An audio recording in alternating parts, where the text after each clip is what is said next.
when element 115, of course, when you're talking about this stuff, it did not exist. We're still years away from it. But you had told me in that first interview, look, we believed that there was an island of stability somewhere, 115, 116, somewhere in there. And you know, maybe someday we'll be able to make it. It didn't exist then, but they've made it since. Tiny little piece, as you said. When that news comes out, people say, some people said, aha, Bob was right. Others people say, aha, Bob was wrong, because this isn't 115 at all. It doesn't behave anything like what you said. There's not 500 pounds of it, that's for sure.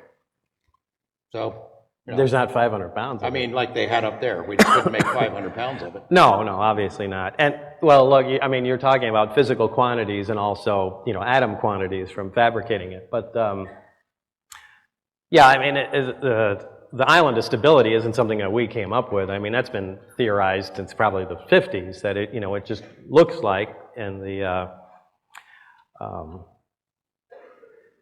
you know, physical makeup, or just the geometric stacking, I guess, of protons and neutrons. It's certain combinations, they're stable, and other combinations, they're not. Well, it, you know, it looked like further up in the periodic chart, boy, if we have ever had anything with 115 protons or something in that range, it looks like that might become stable.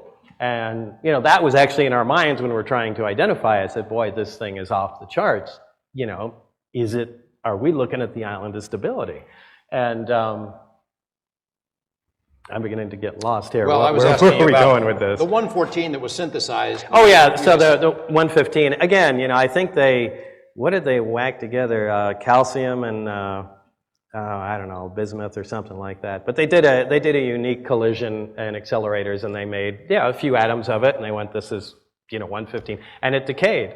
Now, obviously, this is a stable material, but... a different isotope. Yeah, it's like I said, there's, you know, we have hydrogen that's, you know, 1 on the periodic chart, just like 115 is 115. It has 1 proton, 115 has 115 protons. Well, there's hydrogen, which is protium, which we're all familiar with, hydrogen gas. It's flammable, it's stable, it doesn't, you know, decay. But there's, you know, 2 other isotopes of hydrogen. There's still hydrogen, there's still element 1, and, you know, one we call deuterium, has 2 protons. It's also stable, but it's different. It's heavier. And there's another one called tritium, which is radioactive, and it decays. About half-life about 12 and a half years. Again, they're different isotopes. They have different numbers of neutrons. They have the same amount of protons, so it's the same thing. No doubt 115 has, God knows how many isotopes.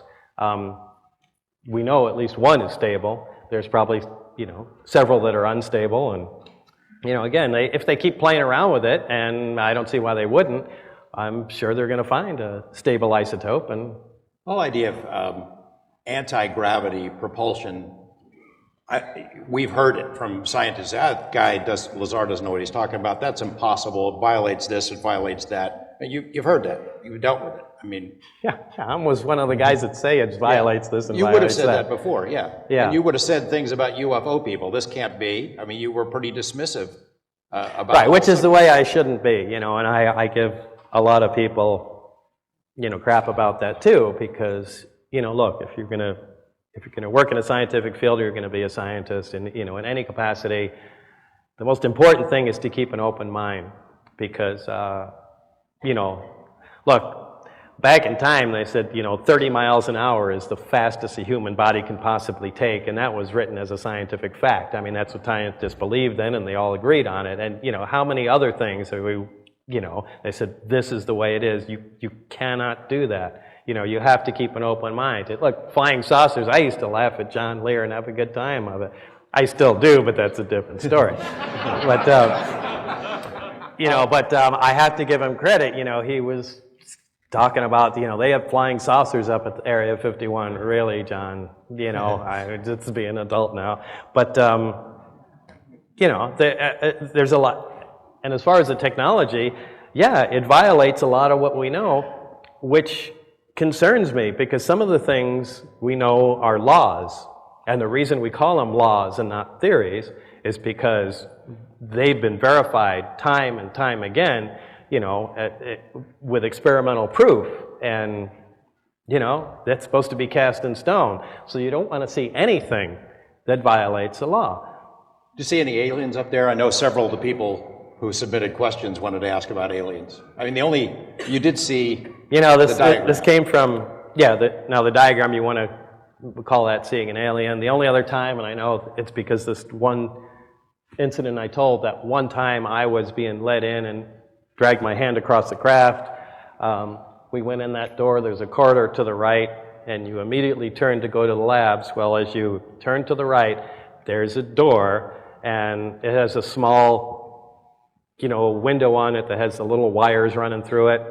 I peeked in there as we turned the corner, and that's when I saw, I've told you this before, there were two guys there and a little tiny thing that they were looking down at, and I just walked by, told to keep my eyes forward, and I think I told Gene that and a couple other people, and I said, well, you probably saw, well, not that Gene said that, but well, you probably saw an alien or whatever. I don't think that was the case. I think even to this day, I think they had a little doll or something because they were trying to find out, whatever size creature would fit in the craft, and they were. You recognize the term the kids? Did you ever hear the term the kids? Yeah.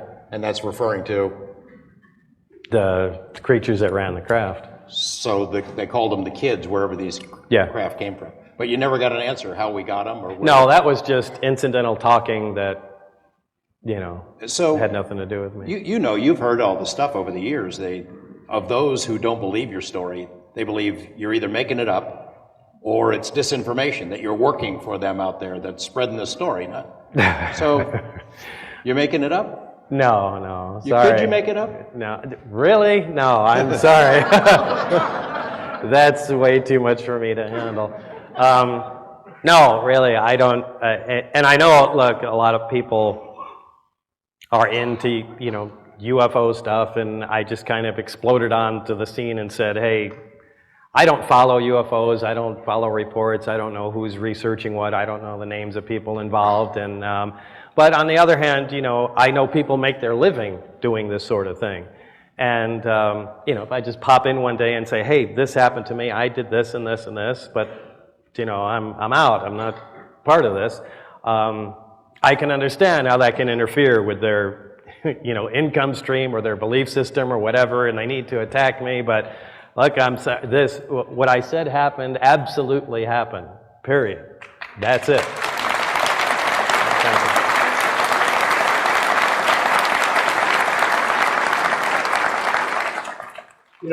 I've been speaking about you for a long time. A couple times a year I'll explain the story from my perspective and defend you, because it deserves to be defended, and I believe the story as it's been told. But you go out there and you hear all kinds of crazy theories about what you're doing and who you work for and everything, and there are those who have a lot of trouble with it. I can understand that. Look, if the tables were reversed, I honestly could not say I would believe my story. Look, there's not enough, I can't provide enough information, and in some cases won't, to back up my story. And, if the tables are reversed, I have to take that other side and go, look, unless you can, provide more proof, I just can't say that, I'm behind it, and I have to agree with that. So why did things go south for you? It seems like a scientist's dream to work on a program like this. Why in the world would you walk away from that or tell anybody else about it? Were you picked because they figured you would tell somebody about it? No. I mean, that doesn't make any sense. Well? What happened was, it was kind of more of a personal nature between my wife and I at that time. Now, it's not like I had a 9-to-5 job and they said, come out at these hours. It was really a sketchy setup that they would call me. The place at EG&G by the airport, what was that? It was on Sunset Road yeah. I think it was called something, I can't remember. Anyway, they would call me and say, it's now 8:45. By 9:15, we expect you to be, at the building and board the craft, and, the airplane, not the craft. Yeah. So, and it would be at a moment's notice like that. Well, and look, I was so really thrilled to be part of this project. I was keeping with the whole program. Like, I couldn't talk to my wife. You know, I said, look, I'm working at the test site there. I said, it's on secret nuclear stuff, you know, and that's it. But again, I get calls in the middle of the night. She can't hear who they are. And I said, I got to go, it's work. You have to go to work at 8 o'clock at night and you may not be back, you know, until the middle of the night or the morning. I said, yeah, that's just the way it goes. And that happens, you know, time and time again. And, you know, if the phone picks up and, you know, my wife picks it up, they hang up, you know. And, you know, so then they call back, I pick up the phone, yeah, it's Bob here, and, yeah, okay, 2 hours, I'll be there. Well, after a while, that seems like something else. In fact, maybe not after a while, but pretty quick. And,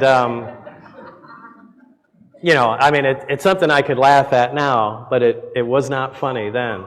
And, you know, I kept with the program, never said anything to her, and, you know, she thought I was having an affair.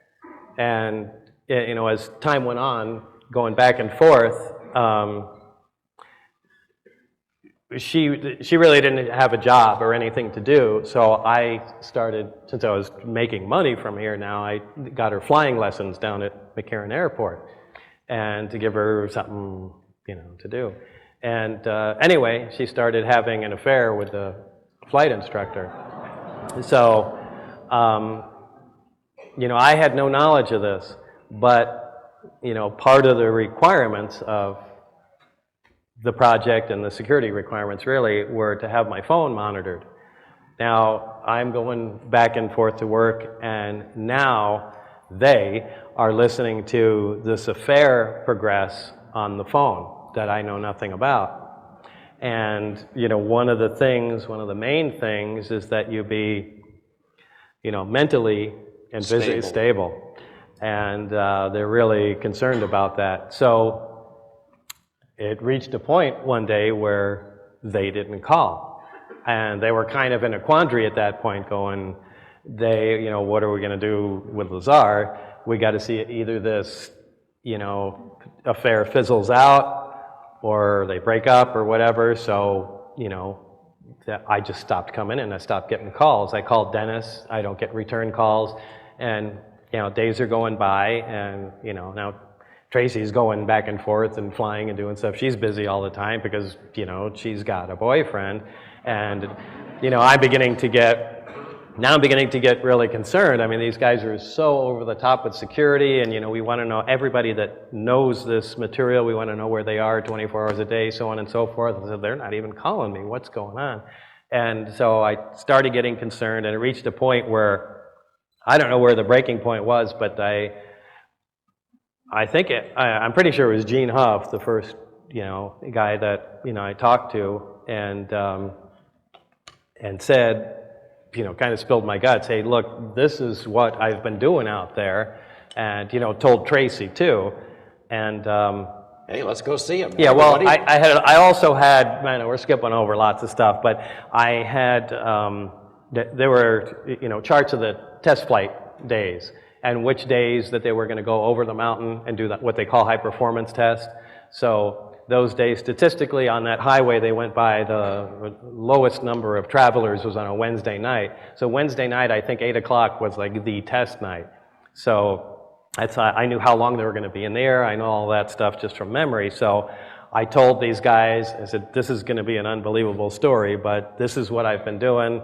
You know, I can go out there and show you guys, but I'm starting to get concerned that they don't like me anymore for some reason, and I'm just going to like disappear. So I just want somebody else to see what I had done in case I'm just gone one day, and at least you guys have a story.